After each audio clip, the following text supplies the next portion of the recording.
ورکه مینه لنډه او دردونکې کیسه. امید لرم چې دغه له درده ډکه کیسه تر پایه پورې راسره واورئ. لیکواله ریحانه ماهره.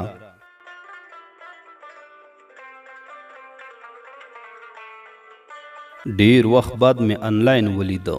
په زړه کې مې خوښي راټوله شوه.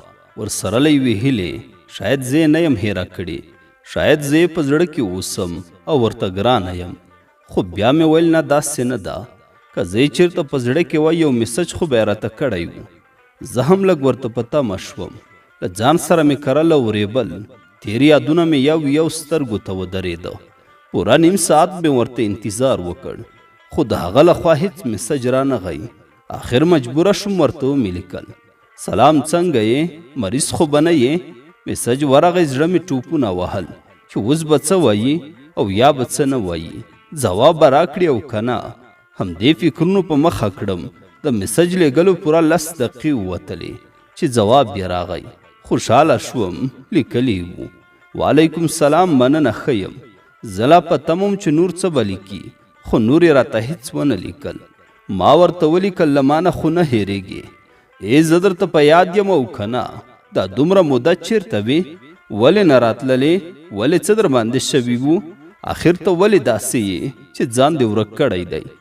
ځواب ته په تمه وم چې ویې لیکل: هېڅ چېرته هم نه یم تللی، همدلته یم. ما بیا ورته ولیکل: ای مغروره انسانه، ته اوس هم په غرور کې او ځان ته یو څه وایې؟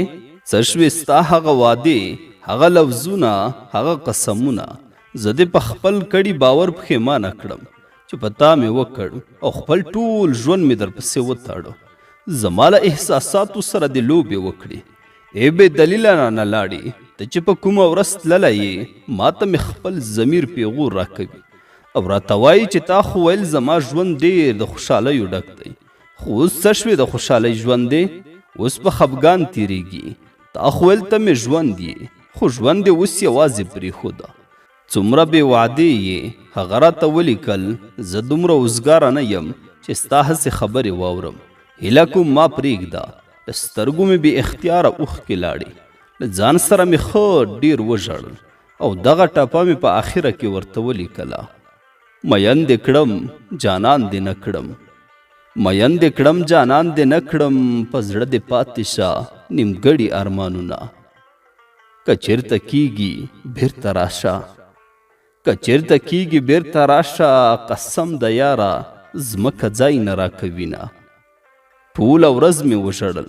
د هغه پخواني میسجونه مې راواړول. راته لیکلي وو: سلام ګرانې، څنګه یې؟ چېرته یې؟ ای زما خوږې، بې له تا ژوند نشم کولی. ته زما یو، زه ستا یم. ای ګرانې، ته به له ما سره یوه وعده کوې چې په ژوند کې به مې یوازې نه پرېږدې، او زه هم در سره دا وعده کوم چې په ژوند به دې نه پرېږدم. بیا یې لیکلي وو: ته څومره ښکلې یې، بې له تا په دې ټوله نړۍ کې ښایسته نشته. ته ډېره ښکلې یې. ای کوم ځای کې چې د ګلاب د اناري رنګونه ووینم، نو ستا د ګلابي شونډو هغه مسکا مې د زړه دروازې وتخنوي. کومې چې زه په دې حال کړی یم. ای هغه څه چې زه یې غواړم ته یې، او صرف به د ما سره واده کوي. ته به د بل چا نه کېږې. ای جان، تا ته وایم، د دې دنیا په 8 بیلیونه خلکو کې یوازې تا له ربه غواړم. ای زه د داسې ازادۍ په ارمان یم چې هر ساعت پکې تا وغوښتلی شم. زه در سره ډېره مینه لرم. له سترګو مې اوښکې لاړې. دا جمله به یې څو ځله تکراروله: زه در سره مینه لرم، زه در سره ډېره مینه لرم. میسجونو ته مې ښه ډېر وژړل. په سبا ورځ مې ورته بیا میسج وکړ. ورته ومې لیکل: تا غواړم، خو ستا له یادونو رخصت اخلم. ای کاش چې هغه پل نه وای پیدا شوی، په کوم پل اخیستو سره مې چې ته په لومړي ځل ولیدې. ای زما د ژوند تر ټولو لویه سرمایه ستا د تیرو یادونو هستي ده چې هیڅوک یې راڅخه نشي اخیستی. زما چې هر څه دي هغه ته یې.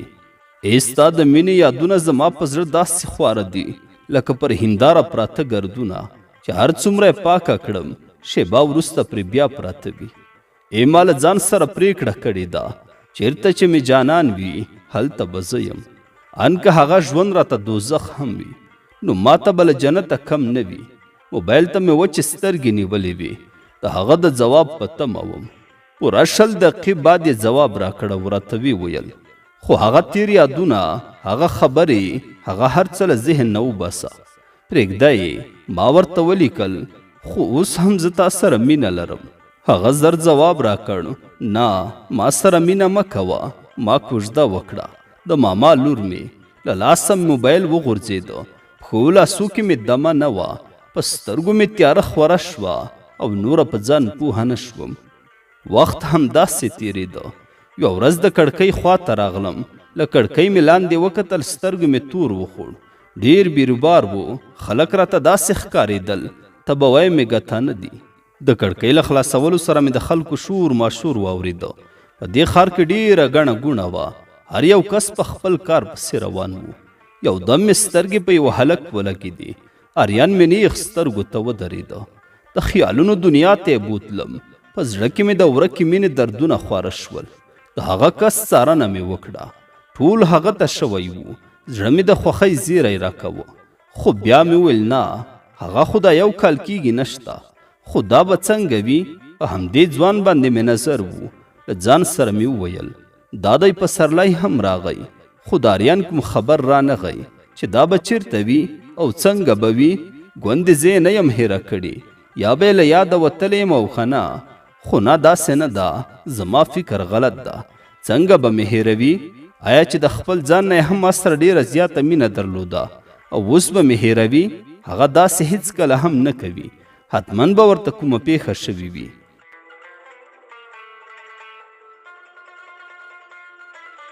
خدای دې خیر کړي.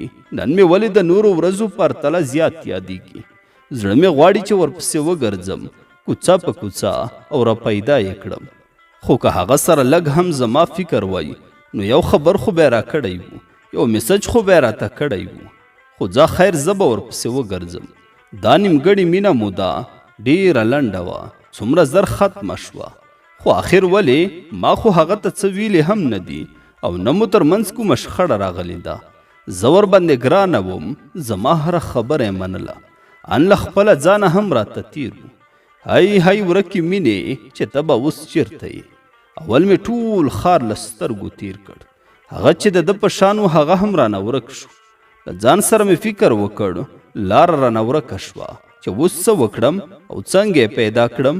نور مې زړه صبر نه کاوه او نه د زغم خبره وه. فکر مې وکړ چې څنګه یې پیدا کړم. آخر یو دم را یاد شو چې راځه د هغه پوهنتون ته ورشم او له استادانو یې احوال واخلم. په هیلهمند زړه را پاڅېدم. حجاب مې وکړ او له 6م منزل لاندې ښار ته راښکته شوم. لومړی مې ټول ښار کوڅه په کوڅه ولټاوه. په دې ښار کې په لکاو انسانان تلل او راتلل، خو ما ورکې خپله ورکه مینه پیدا نه کړه. د پوهنتون په لور مې حرکت وکړ. په ټوله لار باندې په زنګېدلو قدمونو روانه وم. له ځان سره مې کرل ریبل کول. زړه مې په سینه کې په درزا و. له یوې هیلې سره د پوهنتون په دروازه ورننوتم. مستقیمه لاړم ادارې ته. دروازه مې ټک ټک کړه او د دروازې په خلاصولو سره مې سلام وکړ. سملوار یې راته وویل وعلیکم سلام. مدیر و. ویل مهرباني کېنه. په چوکۍ کېناستم. ورته مې ویل وبخئ ډېر زیات. دلته د اریان په نوم یو هلک راته، که کوم خبر ترې لرئ هیله در راته ووایئ. مدیر راته وویل په دې نوم خو ډېر هلکان دي او نه پوهېږم ته به کوم یو یادوې. د هغه د پلار نوم مې ورته واخیسته. ورته مې ویل استادان چیرته دي؟ زه به له هغوی نه پوښتنه وکړم. هغه ویل سمه ده لاړه شه هلته پوښتنه وکړه. د اجازې په اخیستو له ادارې ووتلم. په دهلیز کې له یوه استاد سره مخ شوم. سلام مې وکړ. هغه ته مې ویل په دغه نوم ستا یو شاګرد و. هغه ویل نه نشته. په ناهیلې زړه تر روانه شوم. د یوه سیم دروازه مې ټک ټک کړه. سلام مې وکړ. ټولو شاګردانو زما په ورتګ حیران شول. ټولو راته کتل. استاد راغی. زړه مې خفه و. ځان سره مې وویل کاشکې دا یې وپېژني او راته ووایي. استاد زما خوا ته راغی. له سیم نه بهر ووتلم. له روغبړ وروسته مې ورته وویل آیا ستاسو یو شاګرد د اریان په نوم و؟ که نه؟ هغه د اریان په نوم جټکه وخوړه او په بنده ژبه یې وویل هو هغه زما شاګرد و. خو ولې؟ هغه ستاسو څه کېده او څه کار مو ورسره ده؟ خوشحاله شوم. په بیړه مې ورته وویل خیر دی چیرته ده؟ تاسو ترې کوم خبر لرئ؟ هغه همغه خپله خبره تکرار کړه. څه مو کیږي او څه کار ورسره لرئ؟ زما په سترګو کې اوښکې راغلې او ورته مې ویل هیڅ نه، یوه ورکه مینه ده. او بس هغه سترګو ته لاس کړ. زما په دې خبره ډېر خفه شو، لکه یو څه چې رانه پټوي. ورته مې ویل ووایه کنه ته ولې غلی شوې؟ په هغه څه شوي دي او ولې نه راځي؟ سترګې سرې شوې، زړه مې بې واره ټوپونه وهل او داسې راته وویل هیڅ خبره نشته. راته یې وویل زه به یې کور درته وښیم، ورشه د کور ادرس یې راکړ. مننه مې ترې وکړه او ترې روانه شوم. له ښار نه ووتلم، د هغه د کور په طرف روانه شوم. زړه مې لا سینه کې همغسې ټوپونه وهل. د هغه کور په دوهمه کوڅه کې و. لاړم، د کور شنه دروازه مې وټکوله. لکه لیونی ایخوا دیخوا مې کتل. خلک به څه فکر کوي چې دا څوک ده او له ده سره څه کار ده؟ دروازه خلاصه شوه. سترګې مې په یو ځوان سړي ولګېدې. سلام مې ورته وکړ. ټول اریان ته شوی و. د هغه ورور و. وی ویل څوک یې خورې؟ ما ورته ویل زه د اریان تپوس ته راغلی یم. هغه چیرته ده او څنګه ده؟ لومړی یې راته کته او پورته وکتل او بیا په غوسه راته وویل هغه څه کوي او څه کار ورسره لري؟ ما ورته ویل هیڅ، غواړم چې احوال یې واخلم. خیر دی، زه داسې کومه بده جنۍ نه یم او نه مې کوم بل څه مقصد ده. د هغه سترګو ته مې وکتل، له اوښکو ډکې وې. په داسې حال کې چې ژړل یې او خپلې اوښکې پاکولې وی ویل یو ماښام په خپل موټر کې له پوهنتون نه د کور په طرف را روان و. ټکر یې وکړ او خپل ژوند یې له لاسه ورکړ. د دې خبرې په اورېدو سره مې له خولې چیغه ووته او بېهوشه پر ځمکه پرېوتم.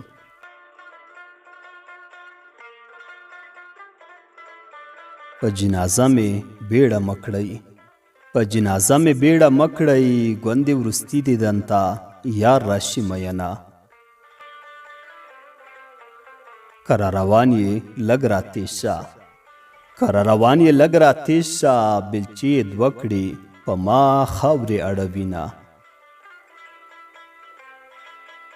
او دس په بیړه بیړه وکړه، او دس په بیړه بیړه وکړه، د جنازې مې دوه تکبیره پاتې دینه. مازدیګر تیر شو سترګه لاړه، مازدیګر تیر شو سترګه لاړه، زړګیه ژاړه ودې نه کړل دیدنونه. د مازدیګر لمرونه ټول شول، د مازدیګر لمرونه ټول شول، جانان مې نشته سترګې چاته واړومه. مازدیګری دی خیرې مکړه، مازدیګری دی خیرې مکړه، ته به د ناز خیرې کوي رښتیا بشینه.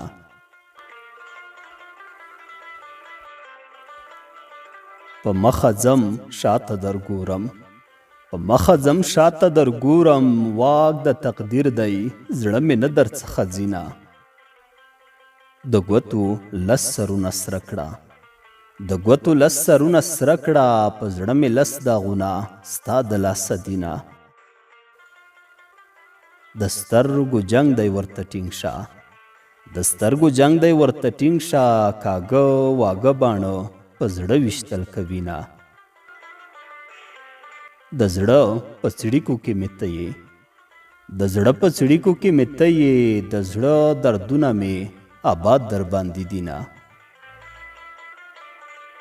زړه مې په تا تکیه د یاره، زړه مې په تا تکیه د یاره، کنه له ژونده مې وینځلي دي لاسونه.